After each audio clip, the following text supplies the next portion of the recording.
Hello there. Lately, I have questioned this idea of self-image, and I want to share this with you because I think it's really helping expand the boundaries of who I am and how I experience this human experience. So firstly, what is self-image? Well, coming from a background in neuro-linguistic programming, it's very clear to me that self-image is something that is completely programmable. Usually between the ages of 0 to 7, when we're in a permanent hypnotic brainwave state, we receive most of our programming. And I've done other videos on this very topic. Now, our programming comes from usually our parents and their beliefs and values, as well as society and the culture that we're surrounded by, our environment. And our programming also comes from our memories. And we can delete, distort, and generalize memories depending on the emotional effect they had at the time. Often we are only remembering about half of our memories accurately. And then finally, our values also make up how we see the world, our programming. And our values are based as well, generally, on our parents, our parents' parents all the way back, or certain previous climate and cultures that no longer are relevant, values based on the material world, advertising, the media, our culture. These values are not usually, I would challenge you to say usually, if you've never looked at your own values, our values are not our own. They do not come from truly from our heart space. They come from programming, from the external world. So values, memories, and beliefs make up our filters of perception, how we see the world, but they also make up how we see ourselves, our self-image. Now, when we cling on to a certain self-image, we are limited. And so it's a great idea, I believe, to start questioning and even letting go and surrendering how tightly you're holding on to your current self-image. Why? Why do we want to consider letting go and surrendering some or maybe all of our self-image? Well, I believe our self-image is limiting us from seeing what's really out there available to us to experience in this three-dimensional experience. What we can physically, mentally, emotionally, and spiritually experience while we're here, I believe is limited if we cling on and hold tightly to a small self-image that is confined to a certain set of labels. So, becoming okay with letting go of some of these labels we put on ourselves and questioning whether we really want to hold on to them for the long run, for the rest of the time we have here. What are we missing out on when we cling on to certain labels? Perhaps this drop in the veil of illusion will illuminate to us some of the ways we've been restricting possibility in our lives.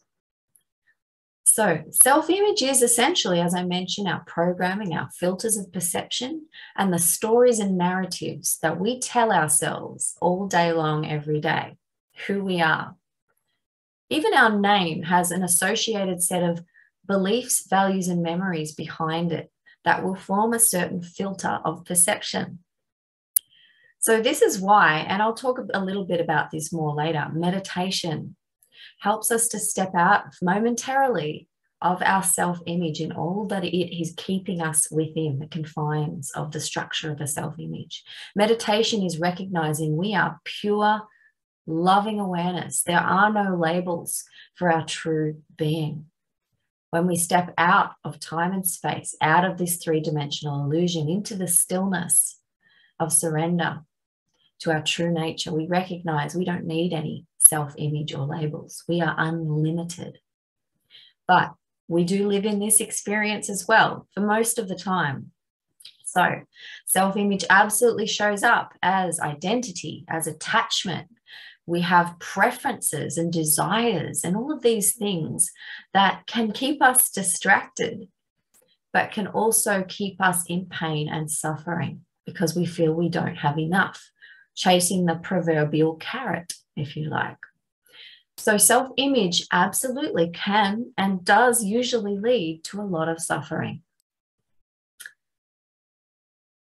Now, the other thing that I'd like to challenge you on in surrendering and letting go your grip of so tightly is agenda.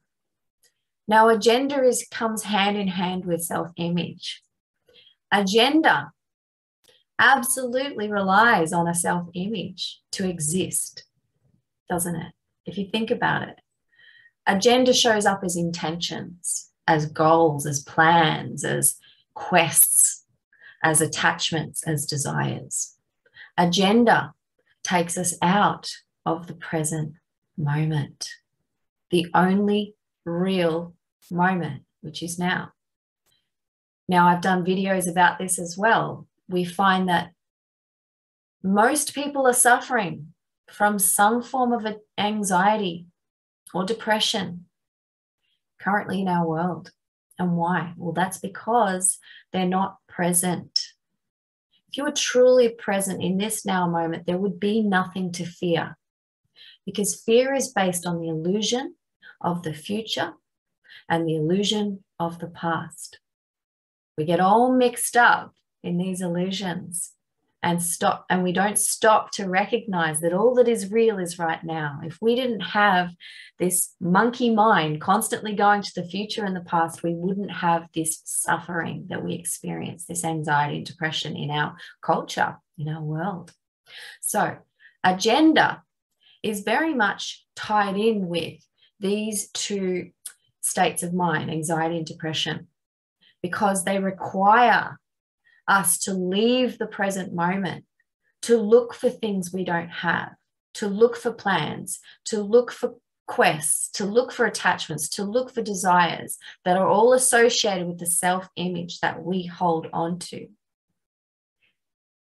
So self-image and agenda absolutely lead to a lot of the cause of our pain and suffering in this human experience. Why? Well, because we get caught up playing with the illusory world of the ego. And this is essentially what self-image attaches it to. Ego is, if you like, our self-image and our agenda. It's that little voice constantly talking, that monkey mind that pulls us away and keeps us separate from source, from stillness, from that unity consciousness, from being in our heart. The ego lives up here, heart's down here. So often when we find that we are very much caught up in self-image and agenda, we are caught up in our head. We're not living in our heart. And I talk about this all the time. It's important to master your mind, but we need to live down here, not in the monkey mind or the ego, the self-image and the agenda.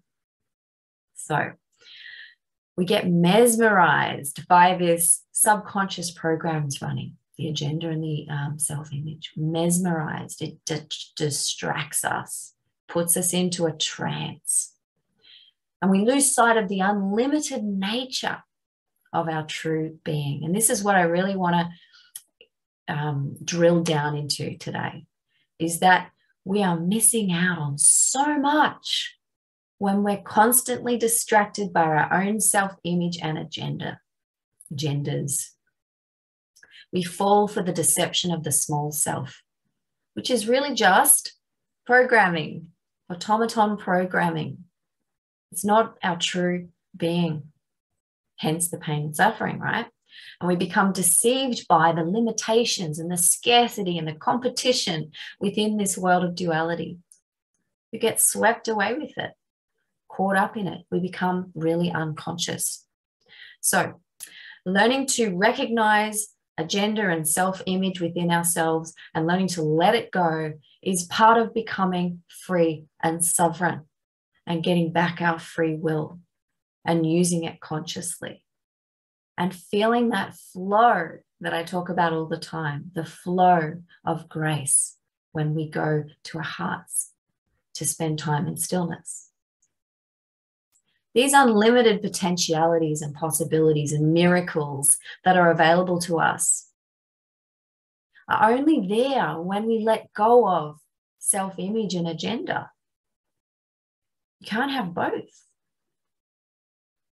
So how do we function without self-image and agenda, you might ask? Because I think we've been absolutely heavily shown that we need to clutch onto these things. But I believe they're there for a reason. We don't need to be deceived by this idea so much in our lives. And this is what I'm experiencing firsthand in my life. And that's what I want to share it with you. You need to do this yourself to try it out. I would challenge you to try this out, surrendering self-image and agenda as much as you can each day. But it takes massive faith. Faith is a knowing. It's a knowing. It's an extra sensory ability that we all have available to us if we tap into that through direct source connection, intuition, if you like. It takes massive faith and trust in something greater than the programming, the automaton programming that we've grown up with. It takes a leap of faith, and it takes a taste of this divine stream of consciousness, of wisdom, intelligence, intuition, and guidance. If you haven't tasted that, then you might not quite know what I'm talking about today. There is something better than holding on to self-image and agenda. So when we taste this bliss and this flow of stillness, an empty mind, we move down into the heart, we find there is absolutely nothing comparable, nothing. We cannot go back. We instantly remember, this is what it feels like to be home.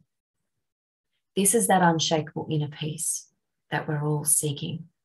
We know deep down it's there,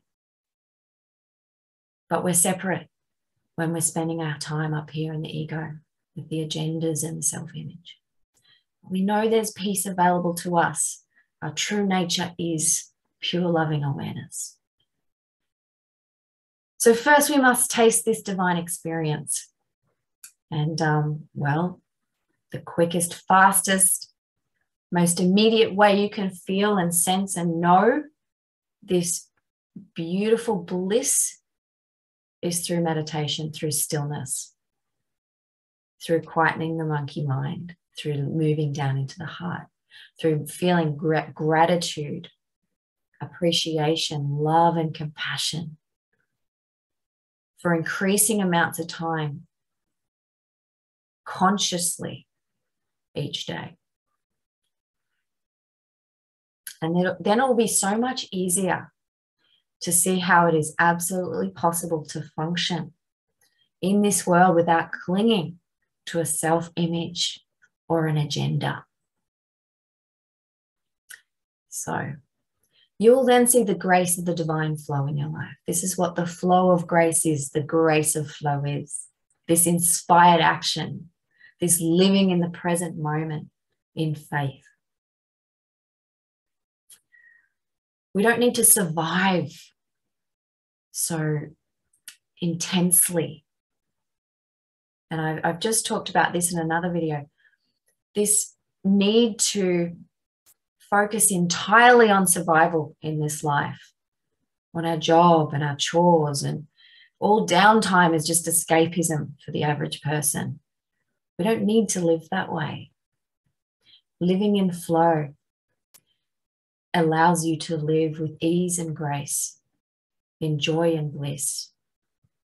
You're still going to experience duality, but there's going to be a peace behind everything, a knowing. And the thing is, when you live in this peace and knowing, you are in a natural state of joy, and like attracts like.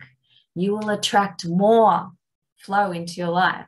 The more flow you experience, the more flow you'll attract. It will snowball. This is what I'm finding in my life. So we begin to recognize our body and our minds are instruments for the divine. We don't need to control everything. Our body, our mind can be emptied of all of this pain and suffering and trying to control things through self-image and agenda. And we can be used as an instrument for light and for love in this world. It takes great courage. What I'm talking about today takes courage. It takes basically letting go of everything you've ever been told is true from being born into this world until now. All of this idea of programming and control, it's what's causing the pain and suffering in our lives. So courage, cur, I've talked about cur. The root word of courage is heart. It means heart. We have to move down to our heart. We can't be overthinking anymore about things. And this is where self-image and agenda live. They live up here in the head. So surrendering our old way of being means letting go of all systems of external control. The doing, the producing, the achieving with our small selves. It means moving over to a new way of being that only involves taking inspired action. Inspired action comes from flow, from stillness, from the heart. Action that is inspired is from a greater source, beyond the ego, the agenda and the self-image, beyond the external world. Inspiration is direct from the divine. What can we do to begin this process of surrendering our self-image and agenda? Because it's really ingrained, right? And I do get that. Absolutely. We'll start by recognizing how you cling to an image of yourself. Your name, your physical appearance, your traits, your idiosyncrasies, your roles, sister, wife, daughter, friend, mother, auntie, whatever they are, shopkeeper, business roles, race, nationality, age groups. These are all limiting us. Recognize how these are labels, these are specifications, these are limitations and stories and narratives, all causing attachment and desire and agenda. Okay, so recognizing these all create limitations. Recognize that we manifest these scenarios into our life according to the scope of our identity or self-image. So we create our own limitations, basically, is what we're saying here. So recognize how this identity is associated with a set of agendas. They go hand in hand. Self-identity and agenda, hand in hand. And these create these goals and these plans and these quests. So let's say you have your own home. Now you've got to pay off a mortgage and live and work in one place, 9 to 5, in the rat race. And, you're stuck in one place in the world for the rest of your life. And, you have these responsibilities to pay off a car and to, have three and a half children, 2.5 children, to, have a trust fund for your I'm not saying that's only one choice. That's only one trajectory. But it seems like the majority of the world have grasped onto one person's trajectory. I'm generalizing here, but you get what I'm trying to say. Okay. We must stop limiting ourselves because we get bored because they're not our true values. They're not our values from our heart. They're society's values. So this is what self-image and agenda create in us. We get lost in someone else's value system and we wonder why we're not happy. So, you have to recognize all of these agendas and self-image within yourself. How have you been clinging onto them? I just want to encourage you. My life is changing in a beautiful way because I'm really questioning how much of this self-image do I want to let go of and has limited me all this time. And so I want to share with you my little practice. When I meditate twice a day, once when I wake up and once when I go to sleep. When I wake up, I'll go into stillness. I use breath work to begin my focus, to quieten my monkey mind. And then I go into the stillness. And here I say to myself, I surrender my self-image, this self-image. And I surrender all agenda to the stillness of the beloved I am. So I surrender my self-image and all agenda to the stillness of the beloved I am. What am I saying here? I'm saying I let go of all labels and all attachments and all limitations that I'm putting on myself, this body and mind complex, so that I can recognize I am pure loving awareness in pure potential. And I surrender that to my beloved, the divine that I am.